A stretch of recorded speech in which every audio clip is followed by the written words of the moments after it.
우리 앞뒤좌우로 한번 인사하실까요? 오늘도 예배를 통해서 행복합시다.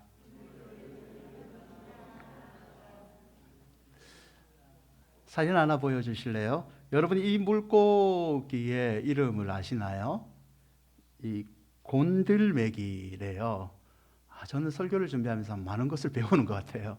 곤들메기라고 불리는 물고기인데요. 이 곤들메기 한 마리를 예쁜 열대어가 있는 수족관에 집어넣는데요.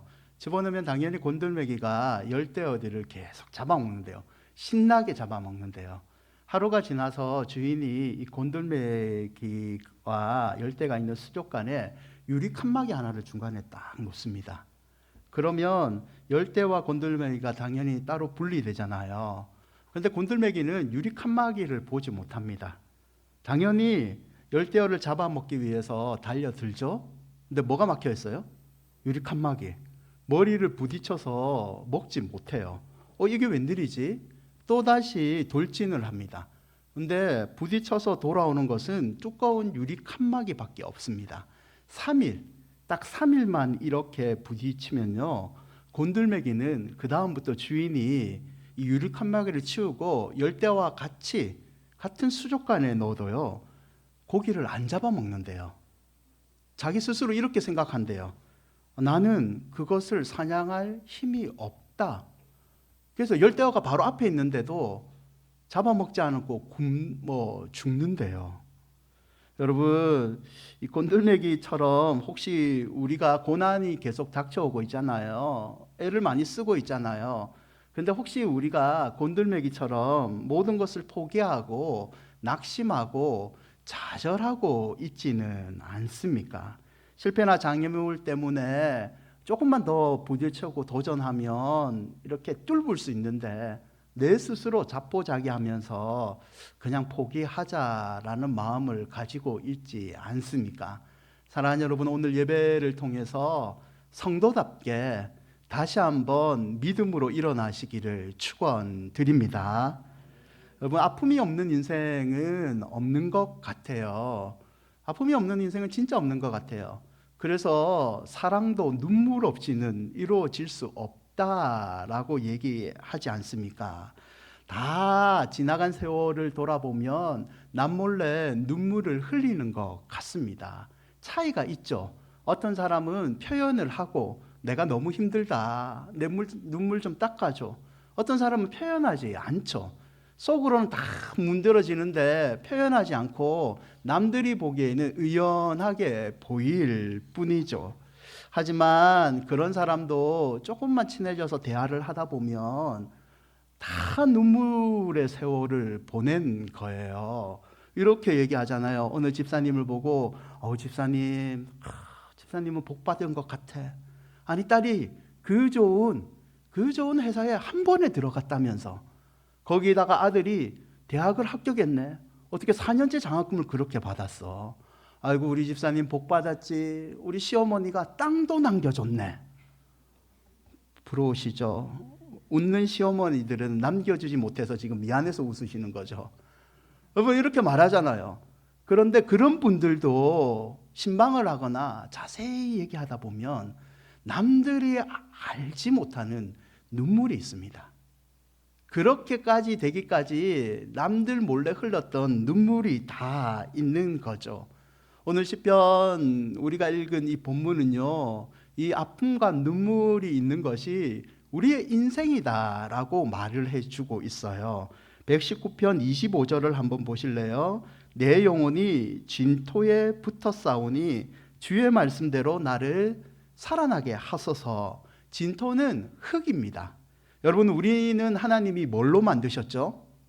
흙으로 만드셨죠. 창세기 2장 7절에 여호와 하나님이 땅에 흙으로 사람을 지으시고 생기를 그 코에 불어넣으셔서 사람이 생명이 되었다라고 기록하고 있습니다. 사람이나 동물이나 다 흙으로 만들었는데 그 차이점은 사람은 그 코에 생기를 불어넣었다고 합니다. 시인이 자기가 너무 고통을 당하고 있는데 이 고통이 어떠냐면 흙으로 만든 내 육체에 내 영혼이 딱 달라붙은 거와 같다. 그만큼 나는 힘들다라고 얘기를 하는 거죠. 우리가 흔히 말하는 멍하다, 정신이 나갔다, 그냥 죽지 못해 산다, 이런 말과 같은 의미로 얘기하고 있습니다. 시인은 계속해서 28절에 119편 28절에 자신의 힘듦을 이렇게 표현하는데요. 나의 영혼이 눌림으로 말미암아 녹사오니 주의 말씀대로 나를 세우소서.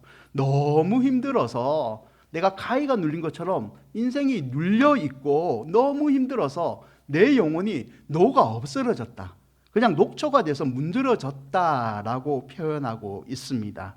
여러분, 시인이 말한 것처럼 우리는 고통과 함께 늘 인생에서 동행하며 살아갑니다. 우리가 피하고 싶다고 해서 피할 수 있는 게 아니죠. 그래서 데이비드 브루클리라는 사람이 이런 말을 남깁니다.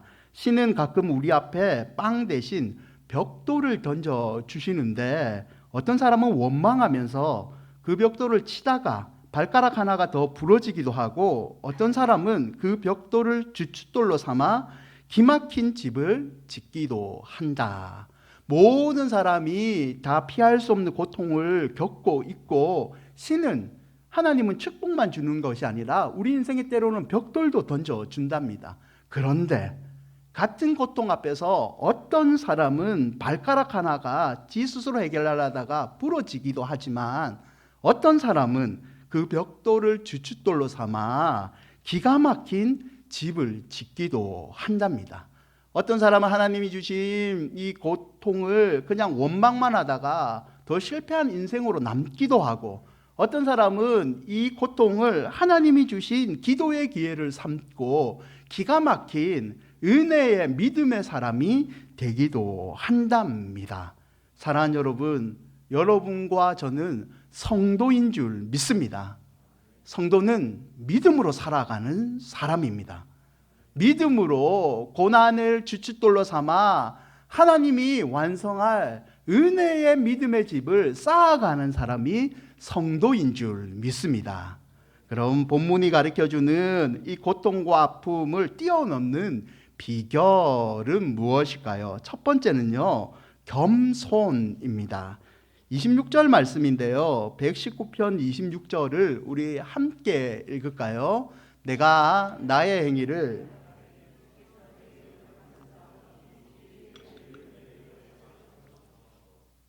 여러분 26절에 가르치소서는 것은 하나님 한번 가르쳐 주세요, 이런 의미가 아니라 하나님 제발 내가 주의 법도로 이 인생의 고통을 이길 수 있는 법을 가르쳐 주십시오라는 겸손의 태도가 전제되어 있는 말씀입니다. 19일 서울경제가요, 서울경제신문이 입시 전문 기관인 종로학원 하늘교육에서 자료를 받아서 기사를 하나 적습니다. 그 기사의 제목이 뭐냐면 강남 8학군의 부활이라는 제목입니다. 여러분, 여러분의 손주들이 이제는 자율형 사립고가 없는 것 아세요? 2025년에는 우리나라에 자율형 사립고, 자사고라 불리는 그 학교들이 다 폐지가 됩니다. 이 폐지를 앞두고 이 강남과 서초구의 초등학생, 중학생들이 80% 전입을 했습니다. 급증을 한 거죠. 역대 최고치를 기록하는데요. 강남과 서초구에 1849명의 아이들이 전학을 위해서 이사를 온 겁니다. 목동을 포함한 양천구 역시요, 2019년에 498명이고 2021년에 917명으로 2배에 가까운 아이들이 전입을 하게 됩니다. 그런데 여러분, 표를 한번 다시 보여주실래요? 표를 보시면요, 아이들이 강남과 서초구와 목동을 전입하는데 밑에 파란색 표를 보십시오. 전체 서울 시내 초등학생들은요 2297명 감소를 했습니다. 아이들은 줄고 있는데 강남과 서초와 그리고 목동에는 아이들이 늘어나고 있는 현상이 일어나고 있습니다. 교육 전문가들은요, 이런 현상은 더 견고하게 될 거라고 얘기를 합니다. 여러분, 왜 그런 것 같아요? 당연히 어머니들의 맹모삼천지교죠. 요즘 말로 맹모삼천지교를 뭐라고 한 줄 아십니까, 여러분? 대전족이라고 들어보셨나요? 대전에 사는 사람이 아니고 대전족은 대치동에 사는 사람들을 얘기합니다. 교육을 위해서 내가 교육의 1번지인 대치동에 전세를 내서 사는 사람, 그래서 줄임말로 대전족. 저렴한 구축 아파트에 전세살이를 하면서도 내 자식을 위해서는 올인하는 이런 부모의 마음을 대전족이란 마음으로 표현하고 있습니다. 여러분, 이게 세상 가치로는 맞아요. 그리고 우리도 최고가 되는 것도 맞아요. 그런데 우리가 믿는 신앙의 기준에서 이게 그냥 단순히 최고만 되는 게 맞는가인 거죠. 우리가 살아가면서 하나님의 가르침을 받는데 이 가르침을 받는 태도가 그냥 최고만 되면 맞는가라는 거죠. 하나님이 우리에게 요구하시는 건요, 최고가 아니라 최선이라고 우리는 배우고 있습니다. 여러분, 하나님이 다윗에게 늘 요구하셨던 것은 최고가 아닙니다. 다윗아, 너 골리앗을 물리친 것처럼 너 일생 왕으로 살면서 역대 최고의 장수가 되어라. 하나님 그런 말을 하신 적은 없어요. 하나님이 다윗을 마음에 합한 자라고 칭찬하실 때는 다윗아, 네가 참 역대 최고의 왕 중 합당하게 지혜를 가졌구나. 하나님 그렇게 칭찬한 적은 없습니다. 어떨 때 다윗을 하나님 칭찬하셨죠?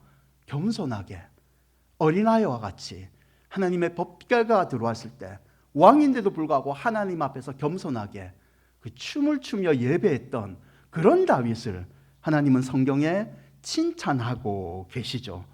여러분, 하나님이 보시는 기준은요, 하나님 앞에서 최선을 다하는 겁니다. 특히 하나님은 겸손한 자를 최고라고 표현을 하시죠. 야고보서 4장 7절 말씀인데요, 그런즉 너희는 하나님께 복종할지어다 마귀를 대적하라 그러하면 너희를 피하리라. 마귀를 이기는 방법을 야고보서는 가르쳐 주는데요, 너희는 하나님께 복종을 하라라고 이야기하고 있습니다. 여러분, 여기서 복종하다는 것은요, 하나님 나 죄인입니다, 단순히 하나님 내 복종하겠습니다 이런 의미가 아니라 늘 하나님보다 자신을 낮은 위치에 둔다. 나는 하나님보다 낮은 위치입니다. 하나님은 창조주이고 나는 피조물입니다. 나는 언제나 낮은 위치에 있기 때문에 하나님 도움 없이는 살 수 없는 그런 낮은 자입니다라는 의미가 담겨져 있습니다. 여러분, 철저하게 자신을 낮추는 겸손을 가진 자는 하나님께서 그 겸손을 보시고 이 아이 내 도움 없이는 살 수 없구나, 이 낮은 자 내가 보호해 줘야지, 마귀로부터 보호해 줘야지 라는 마음을 가지셔서 은혜를 베푸사 마귀를 이기게 한다고 야고보서는 가르쳐 주고 있죠. 여러분, 우리가 아는 잠언 16장 18절도 이렇게 얘기하죠. 교만은 패망의 선봉이요 거만한 마음은 넘어짐의 앞잡이이니라. 이렇게 가리키고 있습니다. 결국 이 고통이라는 것은 뛰어넘는 방법은 하나님께 가까이 가는 거고, 하나님께 가까이 가서 겸손하게 엎드려 하나님을 은혜를 구하는 것이 고난을 뛰어넘는 비결이라는 것을 여러분 잊지 마시기를 바랍니다. 시편 119편 26절 내가 나의 행위를 아뢰며 주께서 내게 응답하셨사오니 주의 율례들을 내게 가르치소서. 하나님 율례를 나게 가르쳐 주십시오. 그 율례를 가르쳐 주시면 내가 이 고난도 이길 수 있습니다. 주 없이 살 수 없는 인생입니다. 여러분, 이 기도가 여러분의 기도가 되시기를 바랍니다. 여러분, 다윗은 우리가 너무 좋아하는 성경의 인물이잖아요. 그러나 우리가 성경을 읽어보면 알듯이 다윗의 인생은 늘 형통하지는 않았습니다. 다윗은 인생의 위기를 몇 번 겪잖아요. 그 중에서 그가 겪었던 가장 가슴 아픈 인생의 위기는 아마 아들 압살롬의 반란일 겁니다. 압살롬이 아비의 왕위를 찬탈했습니다. 다윗이 피난길에 오르죠. 더 힘들었던 것은 다윗이 그렇게 의지했던 그의 부하들이 다윗을 배신합니다. 그 중에 시므이라는 사람이 다윗을 저주합니다. 이때 다윗의 옆에서 지키고 있던 아비새가 시므이가 너무 괘씸하고 화가 나니까 사무엘하 16장 9절에 이런 말을 합니다. 스무엘의 아들 아비새가 왕께 여쭈되 이 죽은 개가 어찌 내 주 왕을 저주하리이까? 청하건대 내가 건너가서 그의 머리를 베게 하소서 하니, 왕이여, 어떻게 시므이가 왕한테 이런 태도를 보입니까? 나에게 명령만 내리십시오. 내가 가서 그 목을 쳐서 시므이를 제거하겠습니다 라고 얘기합니다. 여러분, 다윗이 어떻게 했을까요? 그래, 아비새야, 네가 가라. 충성된 종아, 너의 충성을 보여라. 이렇게 얘기했을까요? 10절인데요. 사무엘하 16장 10절을 보시죠. 왕이 이르되, 다윗이죠, 스누엘의 아들들아, 내가 너희와 무슨 상관이 있느냐? 그가 저주하는 것은 시므이죠. 시므이가 저주하는 것은 여호와께서 그에게 다윗을 저주하라 하심이니 내가 어찌 그리하였느냐 할 자가 누구겠느냐 하니. 다윗도 화가 나는데, 시므이가 자신을 공격하는 게 인간적으로는 아픈데 다윗이 이렇게 얘기한 거예요. 시므이가 저렇게 하는 것은 하나님께서 나의 믿음을 단련시키기 위해서이다. 그렇기 때문에 나는 저 저주를 통해 하나님의 가르침을 겸손히 받겠다. 아비새야, 그냥 두어라 라고 다윗이 명령한 겁니다.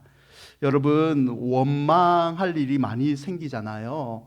그 원망한 일이 생길 때 힘들지만 우리 다윗과 같은 이런 믿음의 태도를 한번 가져보십시오.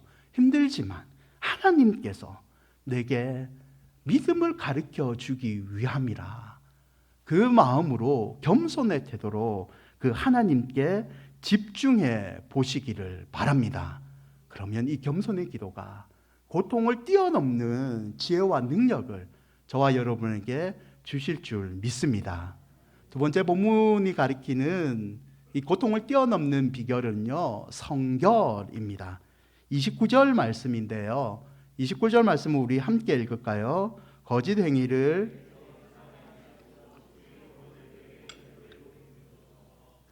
29절을 보시면 주의 법을 내게 은혜로이 베풀어 주십시오 라고 시인은 간구하고 있습니다. 그런데 29절에 주의 은혜를 받기 위해서 전제 조건을 하나 먼저 얘기하는데요.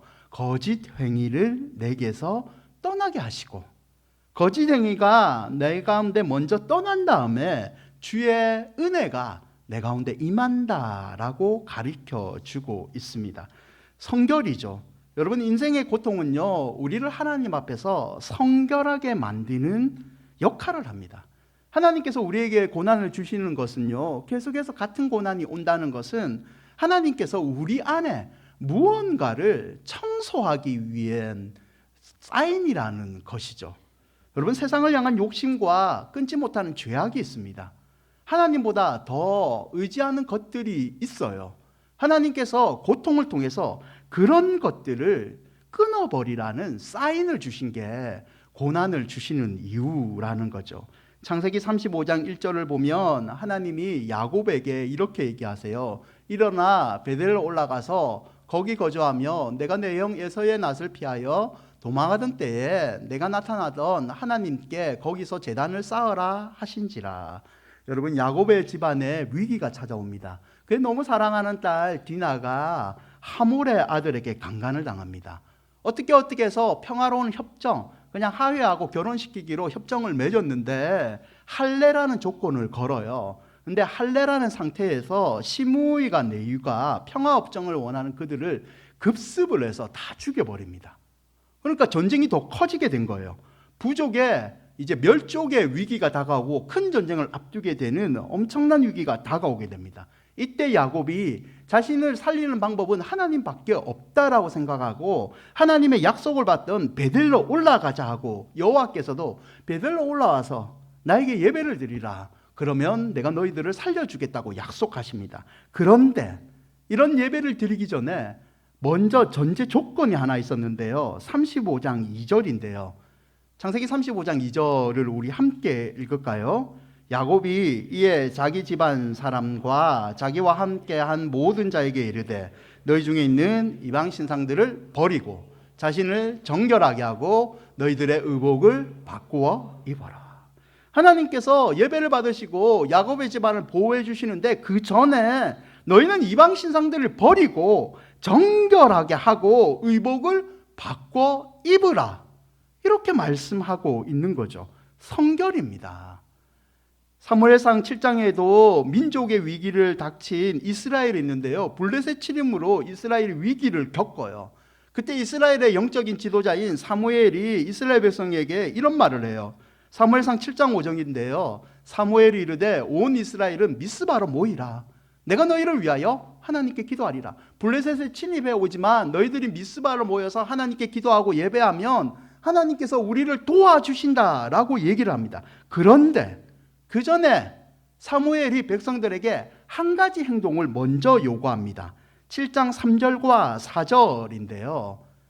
우리 함께 읽을까요? 사무엘이 이스라엘 온 족속에게 말하여 이르되 만일 너희가 전심으로 여호와께 돌아오려거든 이방신들과 아스타롯을 너희 중에서 제거하고 너희 마음을 여호와께 향하여 그만을 섬기라. 그리하면 너희를 블레셋 사람의 손에서 건져내시리라. 아멘. 하나님께서 도와주신다고 약속을 합니다. 그런데 그 전에 너희가 하나님 대신으로 섬겼던 바알과 아스타롯 우상을 제거하라. 너희 몸을 깨끗하게 하라. 그러면 여호와께서 도와주신다는 거죠. 여러분, 그 세례 받기 전에 예전에 우리의 믿음의 선배들이 어떻게 했습니까? 저도 중3 때 세례를 받은 것 같아요. 그때 저희 선생님이 저한테 했던 요구사항이 하나 있습니다. 뭐라고 했을까요? 주일 새벽에 일찍 일어나서 목욕탕에 갔다 와라. 목욕 재개하고 세례를 받으래요. 무슨 미신도 아니고. 처음에는 제가 이해를 못했어요. 그런데 세월이 지나니까 그 마음이 이해가 된 겁니다. 세례의 큰 하나님의 은혜를 받기 전에 네 안에 있는 죄악을 하나님께 다 씻어내라. 여러분, 그런 의미가 아닙니까?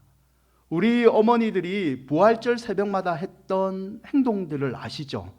예전에 우리 90이 넘은 권사님들이 늘 했던 행동, 부활 새벽에 흰 소복을 입고 오시죠. 제가 한성교에서 이걸 경험했잖아요. 새벽에 눈도 안 떠지는데 나 귀신 보는 줄 알고 진짜 깜짝 놀랐습니다. 할머니들이 들어오시는데 하얀 소복에 머리를 이렇게 해가지고 이렇게 기도를 하시는데 너무 무서웠습니다. 여러분, 어떤 겁니까? 부활의 새벽을 맞이하면서 내가 정결한 흰옷을 입은 백성처럼 죄를 다 하나님 앞에 내어드리고 부활의 주님의 기쁨을 맞이하겠다. 그런 행동의 표시 아닙니까? 사랑하는 여러분, 은혜를 받고 싶습니까? 아멘? 그러면 먼저 여러분 자신을 점검하십시오. 여러분 안에 있는 죄악을 하나님 앞에 내어드리십시오. 성결한 자에게 하나님이 더 큰 복을 내려주십니다. 여러분, 이거는 변치 않는 진리입니다. 하나님은 성결한 자에게 복을 더 많이 내려주십니다. 마지막 세 번째 본문이 가르쳐주는 고통을 뛰어넘는 비결은요, 넓은 마음입니다. 119편 32절인데요. 주께서 내 마음을 넓히시며 내가 주의 계명들의 길로 달려가리이다. 주의 계명들의 은혜를 내가 누리기 위해서는 내 마음이 넓어져야 된다라고 시인은 얘기하고 있습니다. 믿음의 마음을 넓히라는 의미이죠. 여러분, 근육 경련, 소위 쥐가 난다라고 얘기하잖아요. 저도 가끔 쥐가 나는데 격렬한 운동을 하거나 잘 쓰지 않는 근육을 사용하면 쥐가 나요. 이 쥐가 날 때는 어떻게 해야 됩니까? 옆에서 유치하게 야옹 이렇게 해야지 쥐가 도망가요. 그러면 어떻게 하시죠? 쥐가 나면 이거 3번 하시면 됩니까? 그러면 없어져요. 이건 그냥 심리적인 효과죠. 쥐가 나면요, 여러분 마사지를 해주시든지 냉찜질을 해주셔야 돼요. 그런데 그거보다 더 중요한 거는 뭐죠? 경련을 방지하는 방법. 제일 중요한 거는 규칙적인 운동입니다. 그래서 운동선수들이 급격한, 축구 선수들, 농구 선수들, 운동 선수들이 순간적으로 근육을 사용하기 위해서 그 전에 하는 행동이 뭐죠? 스트레칭 하잖아요. 근육을 풀어주잖아요. 평소에 준비된 운동과 스트레칭을 해야지 근육의 탄력을 보호해주는 습관이 있습니다. 여러분, 똑같은 것 같아요. 고난이 닥쳐왔을 때 하나님이 우리에게 이런 고난을 당할 때 마음을 넓히는, 이 마음을 고난에 대비할 수 있는 믿음을 넓히는 것을 요구하실 때가 있어요. 여러분 생각해 보십시오. 인생에서 여러분이 고난을 당한 것을 잘 생각해 보세요. 진짜 큰 고난, 우리가 말하는 삼재, 우한이 겹쳐온다. 그는 고난을 몇 번 당하면 조그만 고난 당하잖아요. 충분히 이겨냅니다. 이거 별거 아니지. 이번에도 기도로 이겨낼 수 있다. 이거는 고난을 통해서 우리의 마음이 넓어진 겁니다. 그렇기 때문에 욥이 정금같이 놓기 위해서는 자기를 도가니와 같은 고난에 단련하면 내가 정금같이 놓을 수 있다라고 표현한 것 아니겠습니까? 디모데후서 2장 20절과 21절에 이런 말씀이 있어요. 큰 집에는 금그릇, 은그릇, 나무그릇, 질그릇이 있대요. 우리의 은사에 따라서 하나님이 때로는 금그릇, 은그릇, 나무그릇, 질그릇으로 사용하신대요. 어떤 때는 귀하게 쓸 때도 있고 어떤 때는 천하게 사용할 수 있다라고 얘기를 합니다. 그러나 귀하든 천하든 금그릇이든 은그릇이든 다 차이가 있지만 결국에는 목적은 하나인데 맨 끝에 보세요. 거룩하고 주인이 쓰시기에 합당하며 모든 선한 일에 준비함이 되느니라.